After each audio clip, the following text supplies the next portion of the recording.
Sam Bankman-Fried's 6-week trial will see prosecutors pour through testimonies and mountains of internal documents. However, the most striking evidence could come from witnesses who were once Bankman-Fried's friends and colleagues. Joining us now to discuss his partner at law firm Bryan, Leighton, Paisner, Renato Mariotti. Renato, welcome back to the show.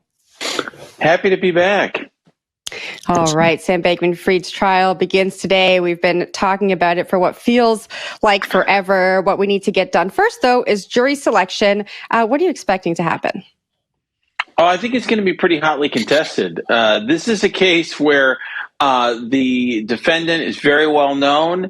A lot of people have strong opinions about him. And don't forget, really, I think that SBF here is going to be the victim of his own success because he spent a lot of money advertising FTX. Obviously, there's very well publicized Super Bowl ads. A lot of average New Yorkers are going to have an opinion about crypto or about FTX, and that's going to be difficult to sort through. And you want to really look for, if you're on the defense side, jurors who have either strong positive opinions about him, which is going to be hard to find, or people who don't have much of an opinion at all.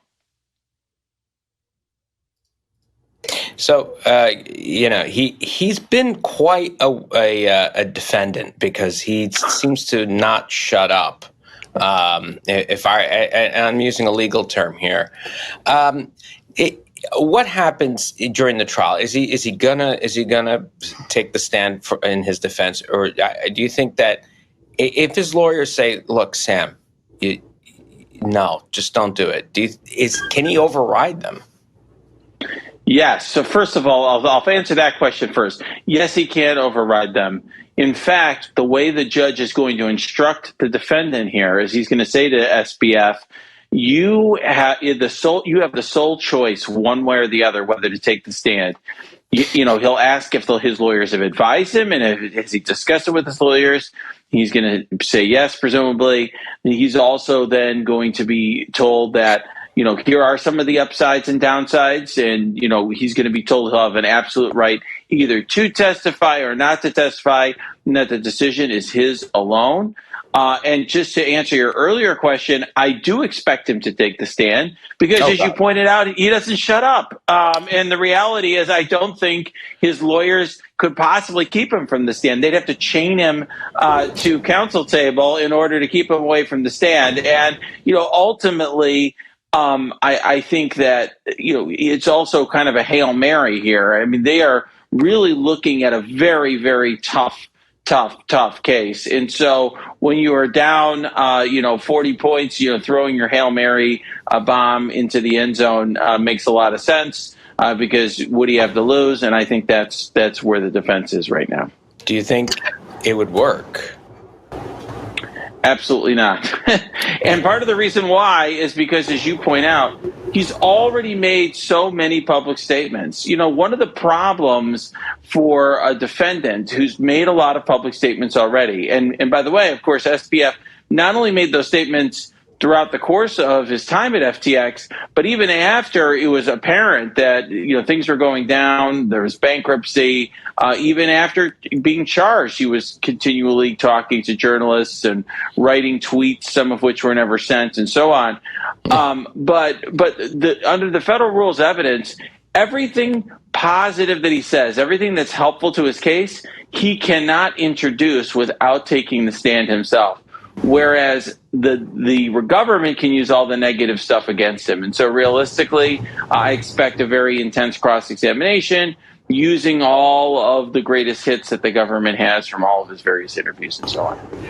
So one of the things that I think is kind of perplexing about this trial is that, FTX obviously was not regulated in the United States. It's being tried in the United States. And it's kind of like exchanges in general are not regulated at a federal level, right? So couldn't Sam sort of make the argument like, well, whatever, like this is a crypto exchange. There's no rules for this exactly. Like nobody said that I can't do this or I can't do that. I mean, is that expected to be part of his argument? Because do you know what I mean? Like if it was a bank or something, you could say like, okay, you're breaking this bank rule, but like there aren't really rules for crypto exchanges, and he's not in the U.S. anyway. So, I mean, do you expect that to be part of his argument? I think that he's certainly going to try to make that argument. The problem for him is that this is a criminal trial.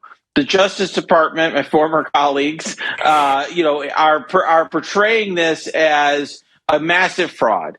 And that's the allegation. And he's going to have some of his former colleagues up on the stand saying, yes, this was a big fraud.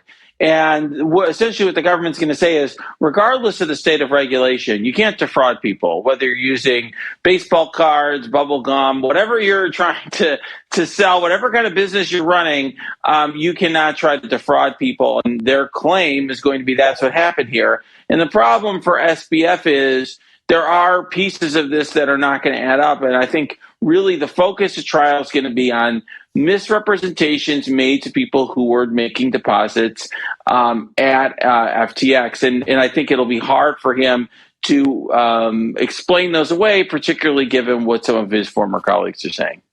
I mean, it seems like Sam's biggest defense is basically just like it was an accident, right? And how much does that matter if for some reason he manages to convince people that that's the case? That like, okay, yeah, maybe you guys lost all this money, but it wasn't on purpose. Like, does that matter? It does matter. In fact, it could be a get out of jail free card. The problem is convincing all the jurors of that. So when you are charged with fraud, the number one most challenging element for the government to prove, something that the government has to prove, is something called the intent to defraud. In other words, if I hand you some long document, maybe I copied it off the internet, some form contract, and there's a falsehood on page 11 that I didn't notice, that's not fraud. That's inadvertence. That's a mistake. It's only fraud if I'm deliberately trying to trick you out of your money. And so that's going to be the fault line here. And so fraud defendants usually portray themselves as overwhelmed, distracted. They're juggling so many things. They didn't notice these falsehoods. The problem for SBF is not only the testimony of some of his former colleagues, but also the image he's built up over himself. And by the way, his own self-image even now. I mean, here's a guy, to go to the point we were talking about earlier about him not closing his mouth, he still thinks of himself as the smartest guy in the room. The best way for him to portray himself is as a guy who was in over his head. He was young. He didn't know what he was doing. He really was not on top of things. And the problem is he wants to portray himself as anything but. And for many years, he tried to convince all of us that he was some visionary who was smarter than the rest of us. All right, Renato. And lastly, here, Bankman-Fried's lawyers also want to block prosecutors from calling FTX investors and former insiders as witnesses. What's the likelihood that this request is going to be granted? Close to zero, pretty much. I have to say, I don't see much in the way of a defense strategy thus far that has any chance of success. I've tried many fraud cases, and we have many fraud cases now that I handle. I don't see anything here. There are times when you can have an aggressive defense that's going to move the needle. None of the filings in this case suggest that the defense really has anything here that's going to potentially move the needle. He really appears like he's on a path to defeat.